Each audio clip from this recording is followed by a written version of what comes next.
E aí, galera? Clarke, prisioneira 319, desenha no chão de uma cela imaginando como seria estar na Terra. Ela fica pensando em como seria sentir o sol no rosto, ver árvores ao redor e flores perfumadas numa brisa. 97 anos se passaram desde um apocalipse nuclear que matou geral na Terra, deixando o planeta fervendo em radiação.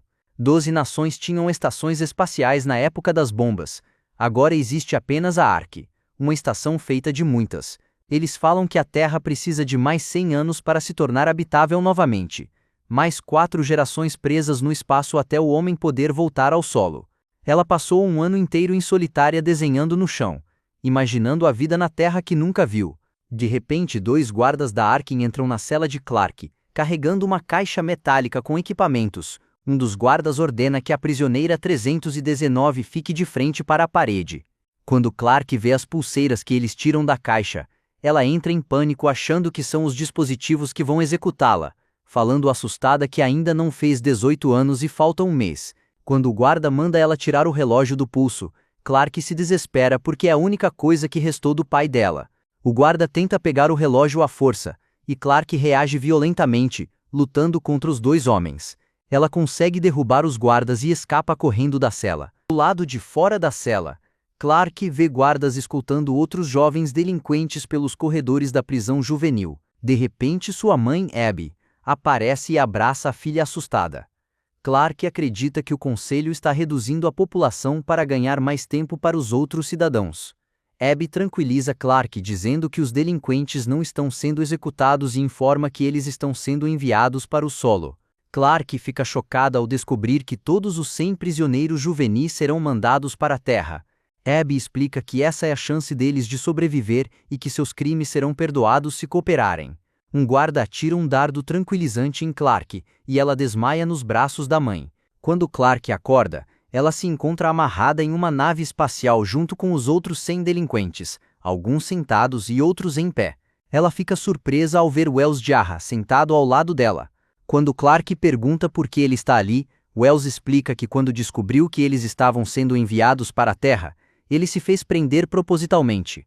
A nave começa a balançar violentamente, e Wells diz que é a atmosfera terrestre. Durante a turbulência, uma mensagem de vídeo do chanceler Thelonious Jarrah aparece explicando aos 100 que eles estão sendo enviados para a Terra, porque são descartáveis, mas que se cooperarem, seus crimes serão perdoados. Jarrah também menciona que o local de destino deles é uma base militar chamada Mount Weather. Enquanto assistem ao vídeo do chanceler, um garoto chamado Finn se desamarra do assento e começa a fazer acrobacias aéreas em gravidade zero para divertir os outros. Clarke e Wells ficam preocupados e Clarke grita para ele se amarrar novamente. Finn para na frente de Wells e diz provocativamente que o pai dele o mandou flutuar no espaço mesmo assim. 2 outros garotos seguem o exemplo de Finn e também se desamarram dos assentos. Clarke tenta convencê-los a se amarrarem de volta, explicando que Finn desperdiçou 3 meses de oxigênio com uma caminhada espacial ilegal. De repente, os paraquedas da nave se abrem violentamente, e os 3 que estavam soltos são arremessados contra as paredes, causando um caos de vapor e faíscas na nave. Depois que os foguetes retrojetores disparam, a nave pousa na Terra com força. Monty comenta que não há mais o zumbido das máquinas da Ark, algo inédito para todos eles. Os delinquentes começam a se soltar dos assentos e se mover pela nave. Clarke sai do assento e vai verificar um dos 2 garotos que seguiram Finn e se desamarraram durante o voo. Ela se ajoelha ao lado de um dos corpos e pergunta se o outro ainda está respirando. Finn balança a cabeça negativamente, confirmando que ambos os delinquentes morreram no impacto. Então Clarke desce uma escada e impede Bellamy de abrir a porta da nave por medo de que o ar seja tóxico. Bellamy a ignora, explicando que se o ar for tóxico, todos morrerão mesmo assim. Quando Bellamy vai abrir a porta, uma jovem chama hesitante pelo nome dele.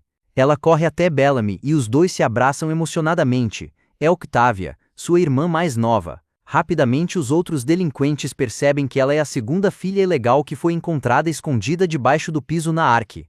Isso deixa Octavia furiosa, mas Bellamy a acalma. Para dar a ela algo melhor para as pessoas se lembrarem, Bellamy oferece a Octavia a chance de ser a primeira pessoa a pisar na Terra em mais de 100 anos. Então Bellamy abre a escotilha da nave, com uma explosão de vapor. todos piscam com a luz solar brilhante que filtra através das árvores altas. Octavia respira profundamente o ar fresco e sai da nave, saboreando a sensação de estar na Terra. Bellamy segura os outros delinquentes para que ela tenha um momento sozinha. Octavia pula no chão e sorri. Então joga os punhos para o ar e grita empolgada que eles voltaram. Atrás dela, os delinquentes e Clark contemplam as vistas da Terra. O resto dos 100 sorri, grita e vibra enquanto correm para fora da nave para explorar seu novo mundo. Clark pula no chão e seu rosto se ilumina de alegria. Mas a empolgação de Clark dura pouco quando ela estuda um mapa do terreno e percebe que eles pousaram longe de Mount Weather. Ela olha para cima e vê a montanha no horizonte distante. Finn se aproxima por trás dela, brincando que pelo menos eles não morreram numa explosão de fogo. Clark o lembra dos 2 garotos mortos que seguiram Finn para fora do assento. Então ela aponta Mount Weather para Finn e explica que há uma longa floresta encharcada de radiação entre eles e a próxima refeição. Clark percebe que estão no lugar errado e que precisam chegar a Mount Weather para encontrar comida e suprimentos que podem durar para 300 pessoas por 2 anos. Quando Wells caminha ao redor da nave e volta para Clark, ele informa que eles têm problemas sérios. A comunicação está totalmente cortada, porque os escudos térmicos na parte superior da nave falharam durante a aterrissagem, e os fios do rádio estão completamente fritados. Clark mostra no mapa exatamente o quão longe eles estão de Mount Weather, e Wells pergunta onde ela aprendeu a ler mapas desse jeito. Quando Clark não responde, Wells percebe que foi o pai dela quem ensinou. De repente, Jasper Jordan se aproxima por trás dos dois e brinca flertando com Clark. Wells reage mal, agarra o braço de Jasper com força e o empurra para longe. John Murphy, que estava observando de longe com sua turma, vê essa agressão e se aproxima confrontando Wells. Ele diz que Jasper é um deles, enquanto Clark e Wells não são. Então Wells tenta explicar que eles só precisam descobrir onde estão. Bellamy, que estava de pé ao lado de Octavia, interrompe Wells dizendo que tudo o que eles precisam saber é que estão no solo. Clark não deixa isso detê-la e explica que se continuarem esperando, vão passar fome. Eles precisam sair agora para atravessar as 20 milhas antes de escurecer. Bellamy sugere com desdém que Clark e Wells, os privilegiados, vão para Mount Weather e tragam os suprimentos de volta para o resto.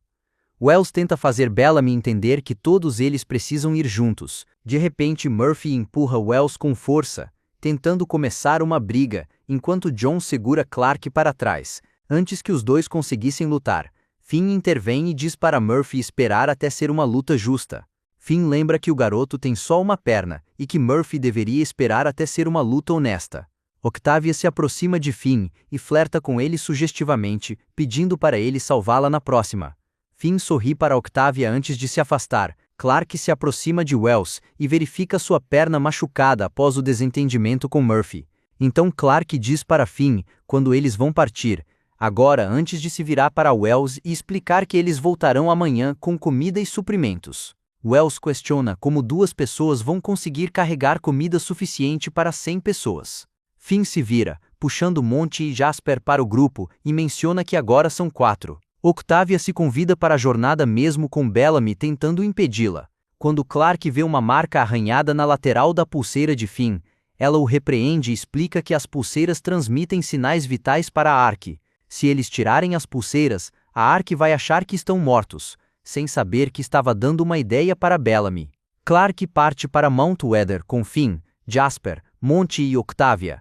Enquanto caminham pela floresta exuberante, Octavia, Jasper, Finn, Clark e Monty contemplam a terra maravilhados. O grupo vai devagar admirando a terra ao redor deles. Clark pede para eles se apressarem, e Finn pergunta como ela consegue bloquear tudo isso.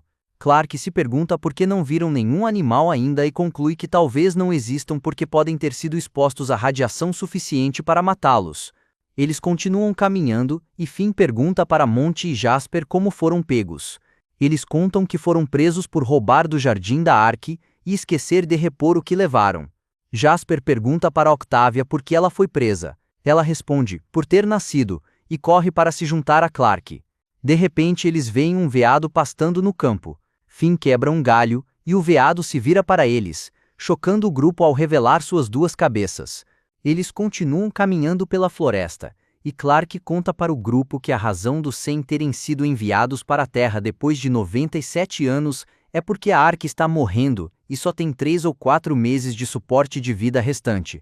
Foi por isso que ela foi trancada em solitária e seu pai foi flutuado. Então Octavia corre na frente até a beira de um riacho e começa a tirar a roupa. Só com peças íntimas, ela pula na água. Quando eles se aproximam, veem que ela está na altura dos ombros num rio grande. Monty lembra que eles não sabem nadar, mas ela se levanta mostrando que dá para ficar de pé na altura da cintura. Clark fica feliz e confusa ao mesmo tempo, porque não deveria ter um rio ali segundo o mapa. Enquanto Jasper se despe, ele vê à distância um movimento na água se aproximando de onde Octavia está. Apesar dos avisos dele, uma grande sanguessuga gigante a agarra e a arrasta para debaixo d'água. De repente, Octavia aparece mais longe do rio, ainda sendo arrastada pela sanguessuga gigante. Finn faz menção de entrar, mas Clark o segura e o ajuda a empurrar uma pedra grande na água. A pedra cai fazendo um grande barulho, e a sanguessuga gigante solta Octavia e vai em direção à distração.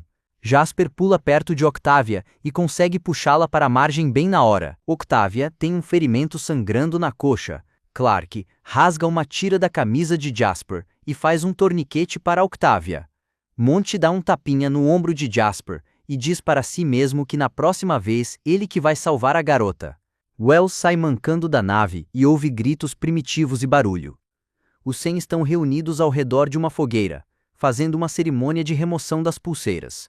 Wells confronta Bellamy, lembrando a multidão que a Ark vai achá-los mortos e não descerá. Bellamy o chama ironicamente de Chancellor e diz que é exatamente esse o ponto, que eles podem cuidar de si mesmos.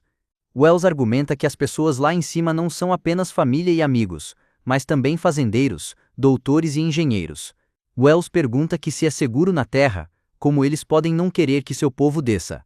Bellamy responde que seu povo já está aqui. As pessoas lá em cima prenderam seu povo e mataram sua mãe pelo crime de ter um segundo filho, culpando o pai de Wells. Wells diz que seu pai não escreveu a lei, mas Bellamy rebate que aqui não há leis. Aqui eles fazem o que diabos quiserem, quando quiserem, iniciando um grito em coro entre os 100 de o que diabos quisermos. De repente, começa a trovejar e inicia uma tempestade. Os 100 ficam empolgados com a chuva e começam a dançar em comemoração. Wells diz para Bellamy que eles precisam coletar a água da chuva. Bellamy responde: "O que diabos você quiser?" Todos gritam de alegria ao sentir a primeira chuva e correm para coletar a água que cai do céu. Clark acorda ainda no escuro da noite. Jasper, Monty e Octavia estão dormindo atrás dela quando ela se senta e vê as árvores e plantas brilhando com bioluminescência. Finn se aproxima dela com uma folha cheia de água para ela beber. Ele então mostra algumas pegadas na terra e diz que acha que podem ser de macacos. Clark responde que nunca leu nada sobre animais bípedes naquela área.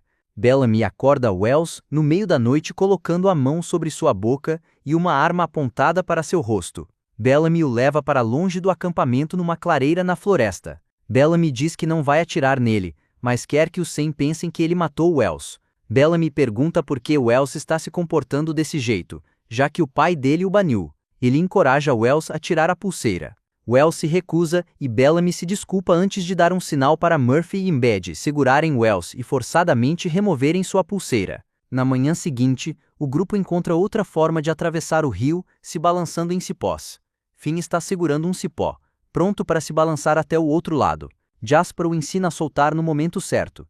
Quando Finn está prestes a partir, Jasper pergunta se pode ir primeiro para impressionar Octavia. Finn concorda e Jasper vai voando pelo rio, soltando enquanto grita e pousa em segurança do outro lado. Todos começam a vibrar e Clark se prepara para ir a seguir.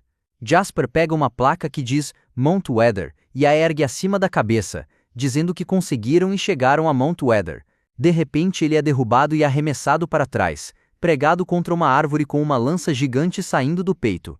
Clark, Finn, Monty e Octavia se abaixam com medo ao perceberem que não estão sozinhos. E foi assim que os 100 descobriram da pior forma que a Terra não estava tão vazia quanto pensavam. Será que Jasper vai sobreviver? Quem são esses misteriosos habitantes que atacaram o grupo? E como Clark e os outros vão reagir a essa nova ameaça?